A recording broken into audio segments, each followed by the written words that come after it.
અમરેલી જિલ્લામાં જિલ્લા મધ્ય સહકારી બેંક કૃષિ ધિરાણ આપતી હોય છે. ખેડૂતો માટે આ કૃષિ ધિરાણ સૌથી વધુ આશીર્વાદ હોય છે. કૃષિ ધિરાણ એ વખતો વખત નક્કી ધારાધોરણ મુજબ આપવામાં આવતું હોય છે. દર વર્ષે એક કમિટી મળતી હોય છે અને કમિટીમાં ચાલુ વર્ષે ખેડૂતોને કેટલું ધિરાણ આપવું જોઈએ જે નક્કી થતું હોય છે. મારું નામ ભાઈલાલભાઈ સવજીભાઈ કોઠિયા છે. મારું વતન ધારી તાલુકાનું ફતેહગઢ ગામ છે. હું હાલમાં અમરેલી જિલ્લા મધ્ય સહકારી બેંક લિમિટેડમાં જનરલ મેનેજર એટલે કે ચીફ એક્ઝિક્યુટિવ ઓફિસર મુખ્ય વહીવટી અધિકારી તરીકે ફરજ બજાવું છું.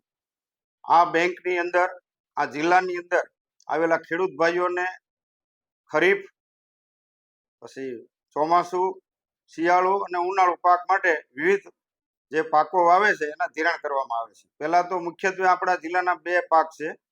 ચોમાસુ પાકની વાત કરીએ તો મગફળી અને કપાસ.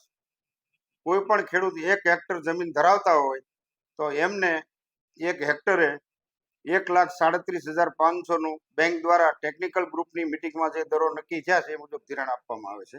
અને જો કોઈ ખેડૂત કપાસનું વાવેતર કરવા માંગતા હોય તો એ ખેડૂતને 1 હેક્ટરે 1,42,500 પાક ધિરાણ આપવામાં આવે છે. પાક ધિરાણ સામાન્ય રીતે 7% દરે આપવામાં આવે છે.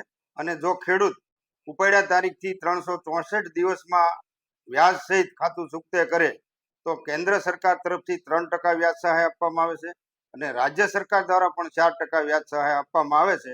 આમ બંને મળીને 7% વ્યાજ સહાય એમને મળતી હોવાથી પાક ધિરાણ 0% મળે છે. અમરેલી જિલ્લામાં આ અમરેલી મધ્ય સહકારી બેંકના CEO ભાઈલાલભાઈ કોઠિયાએ જણાવ્યું કે અમરેલી જિલ્લા મધ્યસ્થ બેંક ખેડૂતોના હિતમાં ખેડૂતો સાથે રહીને અલગ અલગ કામગીરી કરતી હોય છે. જેમાં ખાસ કરીને ખેડૂતો અમરેલી જિલ્લામાં ચોમાસું સિઝનમાં મગફળી અને કપાસનું વાવેતર કરતા હોય છે.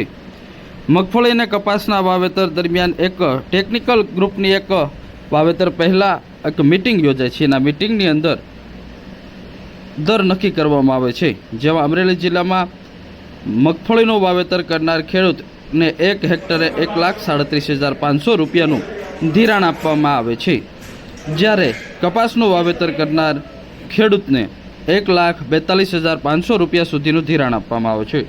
જો ખેડૂત પાક ધિરાણ લીધેલાની તારીખથી 364 દિવસમાં પાક ધિરાણ અને વ્યાજ સહિત રકમ જો ભરપાઈ કરે તો ખેડૂતને 0% વ્યાજ લાગે છે. જેમાં ખાસ કરીને કેન્દ્ર સરકાર અને રાજ્ય સરકાર વ્યાજ માફી આપે છે.